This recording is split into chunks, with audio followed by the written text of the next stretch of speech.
बिस्मिल्लाहिर्रहमानिर्रहीम। अस्सलामुअलैकुम। रात का तीसरा पहर था। घर के बाहर किसी गाड़ी के टायर चरचरा रहे, जिसकी आवाज सुनकर मेरी नींद में खलल पैदा हो गया और मेरी आंख खुल गई। जब मैंने उठकर देखा तो मेरे बराबर वाली बेड की साइड खाली पड़ी। मैं हैरान रह गई कि वहाँ रात को तो मेरा शोहर लेटा हुआ था, अब इस पहर न जाने वो कहाँ चला गया। मैंने उठकर वॉशरूम चेक किया तो वो भी खाली पड़ा था। मैं हैरान परेशान इसी सोच में थी कि मेरा शोहर उस वक्त कमरे में मौजूद क्यों नहीं। जब इतने में कमरे में कोई दाखिल हुआ। अचानक मैं किसी को अपने कमरे में पाकर चीख पड़ी। जब जानी पहचानी आवाज सुनकर मैं संभल गई। वो मेरा शोहर था जो मुझे कह रहा था कि क्या हुआ, क्यों चीख रही हो, मैं हूँ। उसको देखते ही मैंने फौरन पूछा कि कहाँ गए थे तुम इस वक्त। अब मुझे याद आया वो जो बाहर गाड़ी के रुकने की आवाज आई थी वो मेरे शौहर की ही गाड़ी थी, यानी वो कहीं गया हुआ था, पर कहाँ और क्यों, वो भी रात के इस वक्त। मेरी बात सुनकर शौहर ने कुछ नहीं कहा और सीधा जाकर बेड पर लेट गया। उसकी इस हरकत पर मुझे बहुत गुस्सा आया कि वो बता क्यों नहीं रहा मुझे। इसलिए मैंने गुस्से से इस बार पूछा उससे कि बता क्यों नहीं रहे, तुम गए कहाँ थे आखिर। मेरी बात सुनकर वो बेड पर उठ बैठा। किसी काम से गया था। तुम्हें कोई मसला है? शौहर की गुस्से भरी आवाज पर मैं हैरत ज़दा हो गई। उसने कभी मुझसे गुस्से में बात नहीं की थी, तो आज वो क्यों इतना चिड़चिड़ा हो रहा था। मेरे कुछ कहने से पहले ही वो कमरे की लाइट बंद करके वापस सो गया और मुझे फिर कुछ पूछने या कहने का मौका ही न मिला। इसके बाद मेरी सुबह तक आंख नहीं खुली परेशानी से। सिर्फ यही सोच रही थी कि मेरा शौहर किस काम से गया था रात के इस पहर। ऐसा कौन सा काम उसको पड़ गया था। मेरा शौहर मुझसे बहुत मोहब्बत करता था। कभी भी जिंदगी में गुस्से से मुझसे बात नहीं की थी उसने। हत्ता कि मुझसे बात करते वक्त कभी उसके माथे पर शिकन तक नहीं आई। तो आज ऐसा क्या हो गया था उसको। खैर, मैंने सुबह होने का इंतजार किया कि उससे सुबह पूछूंगी कि सारी बात, पर जब सुबह हुई तो मुझे मालूम ही नहीं हुआ और मेरी आंख लग गई। जब आंख खुली तो दिन का सूरज भी निकल आया और मैं कमरे में अकेली थी, यानी मेरा शौहर आज मुझे उठाए बिना ही काम पर चला गया था, वरना तो वो नाश्ता किए बगैर जाते ही नहीं थे काम पर। मैं फ्रेश होकर कमरे से बाहर आ गई। सोचा अपने लिए नाश्ता बना देती हूँ। इतने में किचन में जा रही थी जब दरवाजे पर बेल हुई। मैं वापस उल्टे पाँव घर के दाखिली दरवाजे की तरफ आई। वहाँ कोई अनजान आदमी खड़ा था। मैंने थोड़ा एहतियात से दरवाजा खोला और उससे वजह पूछी। वो कोई कोरियर देने वाला था। उसने मेरे शौहर का नाम लेकर अपने बात की तायीद चाही तो मैंने हाँ में सर हिलाकर कहा, जी ये उनका घर ही है और मैं उनकी बीवी हूँ। मेरी बात सुनकर एक पार्सल मेरे हवाले किया और कहा कि ये आपके शौहर के नाम का पार्सल है। मैं हैरान और परेशान वो पार्सल लिए दरवाजा बंद करके घर के अंदर आई। वो काफी भारी पार्सल था। न जाने इसमें क्या था जो इस कदर भारी था। मेरा दिल कर रहा था कि मैं खोल कर देखूं, पर फिर अपने शौहर का सुबह का रवैया याद आया। वो गुस्से में था। अब अगर ये पार्सल खोल लिया तो वो मजीद गुस्सा होगा। यही सोचकर खामोशी से वो पार्सल अपने कमरे में रख आई। शाम के वक्त मेरा शौहर घर आया तो मैंने उसको उसका पार्सल का बताया, पर मेरी बात सुनते ही वो परेशान हो गया और घबरा कर कमरे की तरफ भागा। मैं उसके पीछे पीछे कमरे में आई। जब उसने मुझे मुखातिब किया, तुमने इसको खोला तो नहीं? उसकी बात सुनकर मैंने नफी में सर हिलाया तो उसके चेहरे पर इत्मीनान लहराया। मैंने डरते डरते पूछा कि इसमें क्या है, तो वो यकदम चुप हो गया। फिर कुछ देर बाद बोला, तुम्हारे काम की कोई चीज नहीं इसमें, तुम जाओ यहाँ से। मुझे अपने शौहर का ये रवैया उलझा रहा था। वो क्यों मेरे साथ ऐसा रवैया रखे हुए था? शायद उसको कोई परेशानी थी, पर ऐसी कौन सी परेशानी थी उसे जो वो मुझे बता भी नहीं पा रहा था। और इस पार्सल में क्या होगा? मुझे इस पार्सल को देखने का बहुत ज्यादा तजस्सुस हो रहा था कि देख लूं इसमें क्या है। बस इसी तजस्सुस के हाथों मजबूर होकर मैंने चोरी छुपे अपने कमरे के दरवाजे पर खड़े होकर अंदर झांका। मेरा शौहर इस पार्सल को खोल रहा था। मैं बड़ी बेचैनी से उसके हाथों को देख रही थी जो पार्सल खोलने में मसरूफ थे, और तजस्सुस था कि बढ़ता ही जा रहा था। दिल भी न जाने क्यों मेरा तेज चलना शुरू हो गया था। पर ये क्या? मेरे शौहर के मोबाइल की बजती घंटी ने मुझे हरासा कर दिया। मैं फौरन दरवाजे से हट गई। मेरे माथे पर पसीने आने लगे और दिल खौफ से धड़कने लगा। पहली बार मैंने ऐसी गैर अखलाकी हरकत की, अपने शौहर की जासूसी की थी, तो ये मेरी हालत होना जायज था। मैं जल्दी जल्दी वहाँ से हटकर किचन में आ गई कि अगर शौहर मुझे देख लेता तो पता नहीं क्या कर लेता मेरे साथ। वो तो पहले ही गुस्से में था, मेरी इस हरकत से और ज्यादा गुस्सा हो जाता। पर मेरे दिल में अफसोस रह गया कि मैं वो पार्सल नहीं देख पाई। पता नहीं क्या था इसमें जो मेरा शौहर मुझसे छुपा रहा था। मैं चाय बनाकर उसके लिए ले गई तो वो फोन पर किसी से बात कर रहा था और पार्सल वहाँ पर कहीं भी नहीं था। मैंने पूरे कमरे में चोर निगाहों से देखा। अगले दिन मैं कपड़े धो रही थी, जब दरवाजे पर बेल हुई, मैं जल्दी जल्दी हाथ साफ करके दरवाजे पर गई तो वहाँ अनजान लड़की को देखकर हैरान रह गई। मैंने उससे मामला पूछा कि वो क्यों आई है, तो मैं सकते में चली गई जब उसने इशारे से मुझसे बात की। मैंने हैरत से पूछा कि तुम गूंगी हो, तो उसने मेरी बात पर सर हिलाया और रोने लगी। उसकी हालत पर मुझे बहुत दुख हुआ। जब मैं उसे अपने घर के अंदर ले गई और बहुत मुश्किलों से ही सही पर उसके इशारे में कही बात मैं समझ गई। उसको काम चाहिए था, वो काम की तलाश में घर देख रही थी। उसकी हालत पर मुझे बहुत अफसोस हुआ और ऊपर से वो गूंगी थी। उसने कहा कि वो सुबह से घर से निकली हुई है काम की तलाश में, इधर उधर दर बदर हो रही है। इसलिए मैंने तरस खाकर उसे अपने घर मुलाजमा रख लिया। वो रोज सुबह को मेरे शौहर के जाने के बाद आती और उसके आने से पहले चली जाती। कई बार उसको जाने में देर हो जाती तो वो परेशान हो जाती थी और मैं उसे दिलासा देती थी कि मेरा शौहर आए तो उसे कहती हूँ कि तुम्हें छोड़ आएगा तुम्हारे घर पर। वो इस बात पर घबरा जाती और कहती नहीं, मैं खुद चली जाऊंगी। फिर मेरे कई बार रोकने पर भी वो नहीं रुकती थी। उसका ये रवैया मुझे कुछ उलझा देता, पर वो बेचारी मजलूम थी तो मैं उसके लिए ऐसा वैसा कुछ सोच नहीं सकती। वो बहुत मासूम लड़की थी। मैंने अपने शौहर को बताया कि मैंने घर पर मुलाजमा रखी है, पर उसने मेरी बात पर ज्यादा ध्यान नहीं दिया। वो आजकल मुझे कुछ परेशान लग रहा था। घर में बहुत कम आता और किसी भी घर के काम में दिलचस्पी नहीं लेता था। बस हर वक्त चेहरे पर घबराहट रहती थी उसके और बेचैनी। मैंने कई दफा उसे पूछने की कोशिश की, पर वो मुझे ये बात पूछने पर हर बार झिड़क देता। वो मुझसे बहुत मोहब्बत करता और हमेशा प्यार से रहता था, पर आजकल उसका रवैया तो मेरे साथ भी तलख था और ये वजह मुझे परेशान कर रही थी कि आखिर उसके साथ क्या मसला है जो वह ऐसा बन गया है। एक दिन मैं घर पर अकेली थी, शाम का पहर था। उस वक्त मेरा शौहर काम से घर लौट आया और मेरी मुलाजमा भी अपने घर चली जाती, पर आज कुछ ज्यादा ही देर हो गई। मेरा शौहर नहीं आया अभी तक और अचानक घर की बिजली भी बंद हो गई। ऐसी सूरत हाल ने तो मुझे फिक्रमंद कर दिया और मैं सहन में आकर टहलने लगी। अंधेरा भी हर तरफ छाने लगा था। जब कुछ देर बाद दरवाजे पर बेल हुई, मैं फुर्ती से दरवाजे की तरफ लपकी, ये सोचकर कि मेरा शौहर होगा, पर मेरे होश उड़ गए। जब दरवाजा खोला तो वहाँ कोई नहीं था। गली में झांका तो सारी गली सुनसान पड़ी, जबकि बाकी घरों में रोशनी थी। यानी वहाँ बिजली चल रही थी, सिर्फ मेरे घर में ही बिजली बंद थी। मुझे अब घबराहट होने लगी और रह रह कर अफसोस हो रहा था कि मुलाजमा को आज रोक लेती अपने साथ तो उसको ना जाने देती। हालांकि ऐसी सूरत हाल पहले कभी नहीं हुई थी मेरे साथ। मेरी शादी को 4 साल हो गए थे।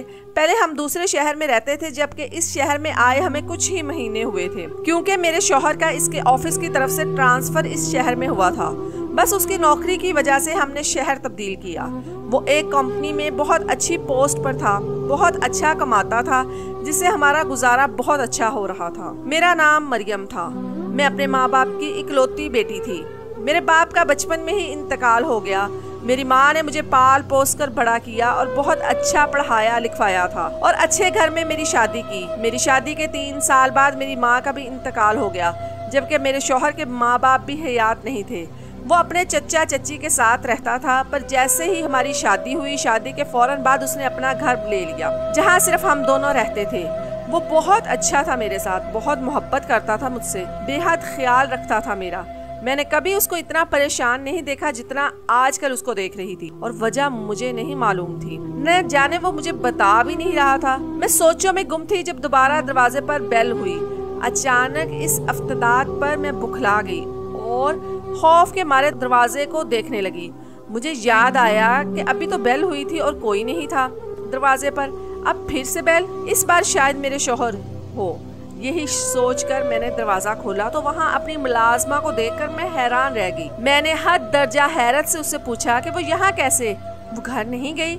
मेरी बात सुनकर उसने ना में सर हिला दिया और घर के अंदर आ गई। मैं काफी दिनों से उसकी संगत में रह रही थी तो मुझे अब उसके इशारे में की गई बातें समझ आने लगी, लेकिन इस वक्त उसको अपने घर में आता देखकर मैं बहुत ज्यादा हैरान और परेशान, और यही बात मैं बार बार उससे पूछ रही थी, पर वो सर ना में हिला देती और अब के बार तो मेरे पूछने पर वो रोना शुरू हो चुकी थी। उसको रोता देखकर मैं बुखला गई और उसे चुप कराने लगी। इसी सन में मैं अपना डर भी भूल गई। अपनी मुलाजमा को चुप न होते देखकर मैं किचन में आ गई। सोचा इसको पानी पिलाकर इसे आराम से पूछती हूँ। मैं अभी किचन में आई ही थी जब घर के बाहर गाड़ी की आवाज आई। इसका मतलब था मेरा शौहर आ चुका है। मैं जल्दी जल्दी में पानी का गिलास लेकर बाहर आई, लेकिन मेरे सर पर आसमान टूट पड़ा। जब देखा तो वहाँ मुलाजमा नहीं थी, हालांकि मैं उसे यहाँ बिठा कर गई और अब अचानक वो कैसे गायब हो गई। मैं भाग कर उसे यहाँ वहाँ घर ढूंढने लगी। जब मेरे शौहर मुझसे टकराया, अरे संभल कर चलो, ये क्या कर रही हो और दरवाजा क्यों खुला छोड़ दिया है तुमने। उसकी बात पर मेरे हवास बहाल हो गए। मुझे याद आया मैंने तो दरवाजा बंद किया था, तो यानी मुलाजमा घर से ही चली गई थी। पर क्यों, इस तरह वो कैसे चली गई? अभी तो वो रो रही थी, पता नहीं क्या बात थी। अभी मैंने उससे पूछी भी नहीं थी और वो यूं अचानक मुझे बिना बताए चली गई। आखिर माजरा क्या था? उसका अचानक आना और रोना, फिर यूं अचानक ही बिना बताए वापस चले जाना। मेरा तो सर घूम रहा था। ये सब सोचकर मैंने अपने चकराते सर को हाथों में थामा तो मेरे शौहर ने मेरा कंधा हिलाया। क्या हुआ, तबीयत तो ठीक है तुम्हारी? उसके पूछने पर मैंने हाँ में सर हिलाया। मेरी बदहवासी देखकर मेरा शौहर भी परेशान हो गया और मुझे बिठाकर पानी पिलाया और पूछने लगा कि क्या हुआ है। मैंने आज का हुआ सारा किस्सा उसको बता दिया। मेरी बात सुनकर मेरे शौहर के चेहरे के तासुरात यकदम बदल गए और चेहरे पर घबराहट छा। मुझे तसल्ली देकर वो कमरे में इधर उधर टहलने लगा। मैं देख रही थी मेरी बात सुनकर वो बेहद परेशान हो गया था। उसकी अस्तराबी कैफियत समझने से मैं कासिर थी, क्योंकि वो मुझे आजकल कुछ भी बता नहीं रहा था। मरियम सुनो, क्या आज कोई पार्सल आया था मेरे लिए? मेरे शौहर ने अचानक मुझे मुखातिब करके पूछा तो उसकी बात सुनकर मैंने कहा कि नहीं, वो तो सर हिलाकर मुतमईन हो गया। तुम आराम करो, मैं आता हूँ। वो मुझसे कहकर कमरे से बाहर जाने लगा तो मैं परेशानी से उसके पीछे लपकी और उसको बताया कि मुझे डर लग रहा है, तुम ना जाओ कहीं। मेरी बात सुनकर वो कुछ देर खामोशी से मुझे देखने लगा, जैसे कुछ सोच रहा हो। फिर उसने हाँ में सर हिलाकर कहा, ठीक है, मैं कहीं नहीं जा रहा। उसकी बात सुनकर मैं मुतमईन हो गई और बेड पर जाकर लेट गई। रात के न जाने किस पहर मेरे मोबाइल की घंटी बजी, जिससे मेरी आंख खुल गई। अंधेरे में मैंने मोबाइल उठाकर कान से लगाया, लेकिन आगे से जो खबर मुझे सुनने को मिली उसने मेरी नींद भग से उड़ा दी। फुर्ती से मोबाइल फेंककर कमरे की लाइट जलाई। जब बेड के बराबर वाली साइड खाली, वहाँ पर मेरा शौहर मौजूद नहीं था। मतलब जो खबर मुझे फोन पर सुनाई गई थी वो सच थी। मैं आनन फानन जल्दी से चादर ओढ़कर वहाँ से भागी और मुझे पता नहीं कि मैं कैसे और किस हाल में उस जगह पहुँची जहाँ का पता मुझे बताया गया। ये एक अस्पताल की इमारत थी। मुझे फोन पर यह बताया गया कि मेरे शौहर का एक्सीडेंट हो गया है। इस खबर को सुनकर मेरे होश उड़ गए। बड़ी मुश्किल से यहाँ आकर अपने शौहर का पता किया और डॉक्टर से उसकी हालत का पूछा, पर डॉक्टर की बात सुनकर मेरे सर पर आसमान आ गिरा। ऐसा लगा जैसे जमीन मेरे पाँव से निकल गई हो। मैं गिरने ही वाली थी जब टेबल का सहारा लिया और खुद को गिरने से बचाया।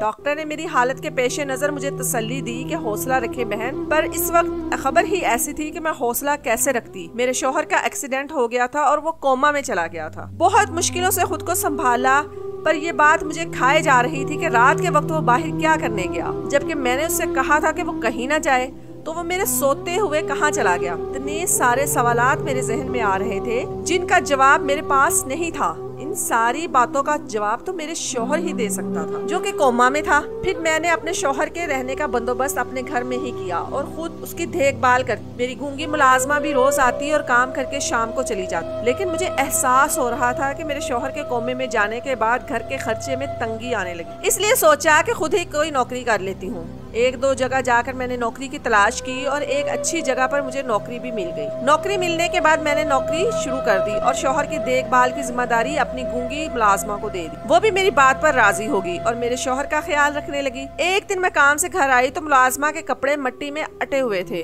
और जगह जगह से फटे हुए भी थे। मैं उसकी हालत देखकर परेशान हो गई। उससे पूछा तो उसने इशारों में कुछ बताया जो मुझे समझ नहीं आ पाया। वो चेहरे से मुतमईन लग रही थी। मैंने उसे कहा कि अब तुम घर जाओ, मैं हूँ अब यहाँ। तो वो मेरी बात सुनकर फौरन अपने घर चली गई और मैं अपने कमरे में आ गई। एक नजर अपने शौहर को देखा और फ्रेश होने चली गई। पर आज बाथरूम कुछ मैला मैला लग रहा था मुझे। जगह जगह मिट्टी लगी हुई थी। मुझे बाथरूम देखकर अपनी मुलाजमा की याद आई। वो भी तो ऐसी ही मिट्टी में आज अटी हुई थी, लेकिन ये पहेली मुझसे सुलझ ना सकी।